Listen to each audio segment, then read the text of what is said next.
Hello, welcome back to my YouTube channel electro skills engineering. और आज की इस वीडियो में मैं आप लोगों के लिए जो ड्राइव लेकर आया हूँ वो एलन ब्रैडली की ड्राइव है, पावर फ्लेक्स 4 सीरीज़ की। और यहाँ पर मैं आपको इसका मॉडल नंबर दिखा दूँ। इसका मॉडल नंबर जो है 22AD4P0N104 है। इसकी रेटिंग जो है 1.5 किलोवाट है, यानी 2.0 HP है। इसकी इनपुट पे जो है 3 फेज़ 380 टू 480 वोल्ट्स हम प्रोवाइड करेंगे। AC वोल्टेज जो है वो 342 टू आपका जो है 528 वोल्ट्स हैं एम्पेयर। इसके 5.7 एम्पेयर है। ठीक है, इस पर आउटपुट की रेंज लिखी हुई है। आउटपुट 3 फेज़ है, 0 टू 240 हर्ट्ज़ तक है। AC वोल्टेज की रेंज 0 से लेकर 460 वोल्ट्स तक है। कंटिन्यूस एम्पेयर इसके 4.0 हैं और 60 सेकेंड और लोड एम्पेयर जो है 6.0 है। ठीक है, ये एलन ब्रैडली की है आपकी जो है ड्राइव।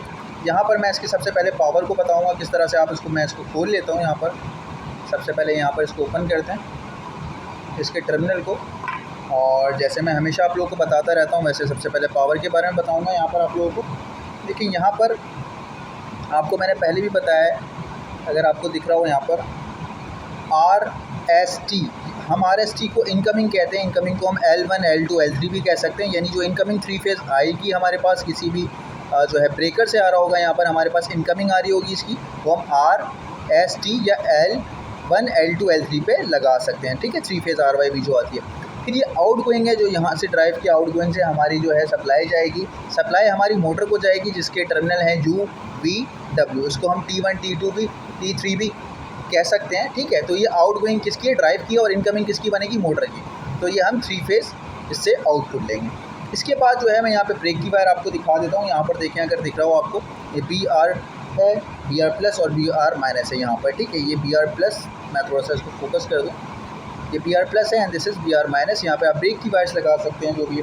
और ये अर्थिंग के लिए आपको 2 टर्मिनल्स यहाँ पर दिए गए हैं। ठीक है, यहाँ पर आप इसकी अर्थिंग भी कनेक्ट कर सकते हैं। ये तो बात हो गई बेटा किसकी, हमारे पावर साइड से। जो हमेशा जब भी मैं किसी ड्राइव से वीडियो बनाता हूँ, मैं सबसे पहले उसकी पावर को डिफाइन करता हूँ। इसके बाद मैं यहाँ पर थोड़ी जो है ना इसकी जो है कंट्रोलिंग के बाद की जो है बात कर लेता हूँ। थोड़ा सा मैं यहाँ इसको जूम कर लेता हूँ और कुछ टर्मिनल्स आपको दिखाता हूँ। देखिए, टर्मिनल्स ऊपर जो है हमारे पास 1 से लेके जो है 6 तक है, फिर नीचे 11 से लेके 16 तक है। फिर ये R1, R2, R3, यहाँ पे हमारे पास जो है 3 रिलेज़ के आउटपुट है। अब ये क्या क्या चीज़ें हैं, मैं ये आपको बता देता हूँ। सबसे पहले मैं आपको यहाँ पर डिजिटल इनपुट दिखा दूँ। मैं ये थोड़ा आपको बनाकर भी दिखा देता हूँ। ये डिजिटल इनपुट है।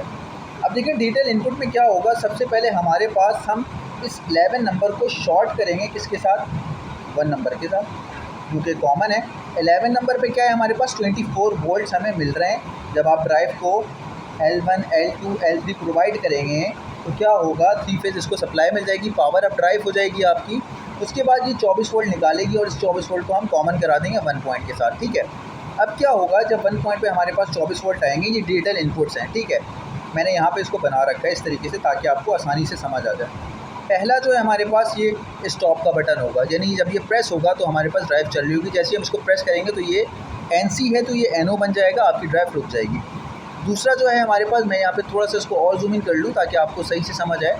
जो दूसरा पॉइंट है हमारे पास वो स्टार्ट का है, यानी हम रन करेंगे फॉरवर्ड डायरेक्शन में, ये सेकेंड पॉइंट है। ठीक है, ये सारी चीज़ें क्या हैं, कहाँ पर लगी, ये हमारे पास ड्राइव पे इसकी जो कम्युनिकेशन, यहाँ पर जो इसकी टर्मिनेशन है, ये 0.123 जो है, यहाँ पे आप इसको कनेक्ट कर सकते हैं। ठीक है, मैं थोड़ा सा इसको दिखा दूँ। ये पॉइंट है 0.23456। तो आपने क्या किया, आपने सेकंड वाली पे जब 24 वोल्ट मिलेंगे तो आपकी ड्राइव जो है कब चलेगी, जब आप इसको प्रेस कर देंगे, ये NO से NC हो जाएगा और आपकी ड्राइव चल पड़ेगी फॉरवर्ड डायरेक्शन में। ठीक है, फिर अगर आपने अपनी जो है डायरेक्शन को चेंज करना है तो आपने किस बटन को प्रेस करना है, जो आपने पुश बटन लगा रखा है किस पे, पॉइंट नंबर 3 पे, यानी जो डिजिटल इनपुट 3 है, तीसरा टर्मिनल जो है हमारी ड्राइव का, वहाँ पर जब आप इस बटन को प्रेस करेंगे तो ये NO से NC हो जाएगा और आपकी ड्राइव जो है रिवर्स डायरेक्शन में चलना शुरू हो जाएगी। ठीक है, नंबर 4 वाला जो हमारा टर्मिनल है ये कॉमन है, डिजिटल इनपुट का कॉमन टर्मिनल है। और यहाँ पर 5th है। 5th में क्या है, ये डिजिटल इनपुट बना है। अगर आप कोई दूसरा डिजिटल इनपुट कनेक्ट करना चाहते हैं या डिजिटल इनपुट 2, तो ये 5 और 6 को आप यूज़ कर सकते हैं। ये NO होते हैं, आप इसको NC भी कर सकते हैं। ठीक है, इसके बाद क्या है, इसके बाद मैं अगर आपको थोड़ा सा यहाँ पर दिखाऊँ, यहाँ पर अगर एनालॉग की बात करूँ आपको, तो बेटा एनालॉग में हमारे पास क्या होता है, देखो एनालॉग में जब आप ड्राइव को यही L1, L2, L3 दोगे, पावर अप करोगे, तो आपके पास क्या होगा, ये 10 वोल्ट ड्राइव जो है ना आपकी इमिट करेगी, बाहर निकालेगी। ठीक है, 10 वोल्ट आपकी निकालेगी तो क्या होगा, ये जो इनपुट है ना आपके पास इनपुट, ये आप यहाँ पे ड्राइव को 0 to 10 वोल्ट का सिग्नल प्रोवाइड करोगे। आप इस सिग्नल को भी पोटेंशियोमीटर को लगा के यूज़ कर सकते हो, या आप एक्सटर्नल 0 to 10 वोल्ट का सिग्नल भी इस 13 नंबर टर्मिनल जो कि आपका कहाँ पर कनेक्ट है, यहाँ पर 13 नंबर जो आपका है, आप यहाँ पे कनेक्ट कर सकते हो। आपने क्या किया, आपने 12वें नंबर से, आपका जो 12वां नंबर टर्मिनल है ये क्या करेगा बेटा, ये 10 वोल्ट निकालेगा। आप इस 12वें नंबर को ही यूज़ कर सकते हो 13 नंबर पे, और 0 to 10 वोल्ट वेरी करके सिग्नल प्रोवाइड कर सकते हो पोटेंशियोमीटर से।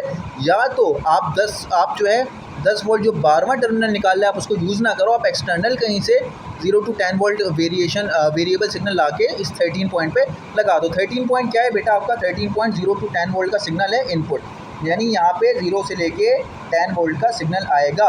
और आप अपनी मिनिमम फ्रीक्वेंसी और मैक्सिमम फ्रीक्वेंसी जो आप सेट करते हो, मिनिमम टू मैक्सिमम फ्रीक्वेंसी जो आप सेट करते हो, या आप 0 से लेके इन मोस्ट केसेस जो है 100 हर्ट्ज तक आप सेट करते हो।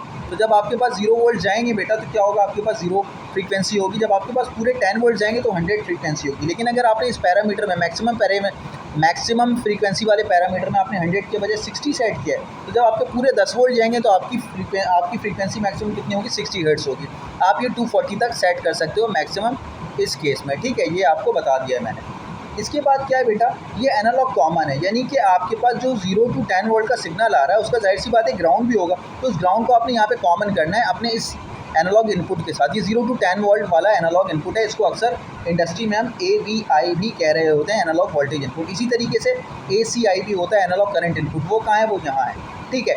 यहाँ पे क्या है, ये भी एनालॉग इनपुट है, तो ये ड्राइव के अंदर सिग्नल जाएगा, ठीक है। इसके थ्रू आप क्या कर सकते हो, आप इसके थ्रू या 0 to 10 वोल्ट का सिग्नल AVI या 4 to 20 मिली एम्पीयर का सिग्नल ACI, इन दो एनालॉग सिग्नल के थ्रू आप अपनी ड्राइव को कंट्रोल कर सकते हो, उसकी RPM को कंट्रोल कर सकते हो, पोटेंशियोमीटर लगा सकते हो, या कोई PLC के जो है एनालॉग आउटपुट से कोई, अगर ये PLC है यहाँ पर, इस PLC से सिग्नल जा सकता है करंट का लेके, कौन सा, 4 to 20 मिली एम्पेयर का सिग्नल जा सकता है यहाँ पर, ठीक है। किस में जाएगा, ACI में जाएगा। अब फिर ये जो है आपका 16 नंबर पे जो है ये RS485 शील्ड केबल है, यहाँ पर आप जो है एक पॉजिटिव वायर लेके इसको कॉमन करा के यूज़ करा सकते हैं, ठीक है। इसके बाद मैं यहाँ पर आपको दिखाऊँ तो R1, R2, R3 ये बेसिकली आपकी रिले आउटपुट है, ठीक है। ये क्या है, आपकी रिले आउटपुट है बच्चों। तो रिले आउटपुट में क्या होगा, एक लाइन आपकी कॉमन होगी, एक NO होगी और दूसरी जो है NC होगी। जब भी आपका रिले ऑपरेट होगा आपके पास सिग्नल NO से चला जाएगा, आप ये किसी PLC के डेटा इनपुट पे यूज़ कर सकते हो, या फिर आप जो है इससे कोई कॉन्टैक्टर भी या रिले को ऑपरेट करा सकते हो, जिससे आपको पता चल जाए कि आपके पास कोई अलार्म आया है या आपकी VFD ने कोई पर्टिकुलर सा फंक्शन जो है परफॉर्म किया है। तो इन सारी चीज़ों पे मैं आपको एक ब्रीफ वीडियो भी बनाकर दूंगा, जिसमें मैं इसकी जो है पैरामीटर सेटिंग बताऊंगा कि किस तरह से आप एलन ब्रैडली का जो ये पर्टिकुलर जो VFD है, आप इसकी किस तरीके से इसकी पैरामीटर सेटिंग कर सकते हो, और किस तरह इसको जो है प्रोफी बस जो है प्रोफी नेट की केबल लगाकर, यानी ईथरनेट की केबल के थ्रू भी कंट्रोल कर सकते हो, ठीक है। तो यहाँ तक के लिए इतना ही। अगर आप लोग चाहते हैं कि मैं और भी डिफरेंट जो है VFDs जो हैं, जिसमें ABB की VFD है या फिर सीमेंस की है, मित्सुबिशी की, उनके ऊपर वीडियो बनाऊं, तो आप लोग मुझे कमेंट सेक्शन में बताइएगा, और चैनल को सब्सक्राइब करें। वीडियो पसंद आए तो इसे लाइक ज़रूर कीजिएगा।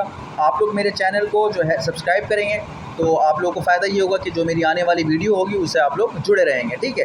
ये मेरा व्हाट्सएप नंबर है, कोई किसी किस्म की भी क्वेरी हो तो आप मुझे डायरेक्ट व्हाट्सएप कर सकते हैं। Thank you. Likes and subscribe electro skills engineering.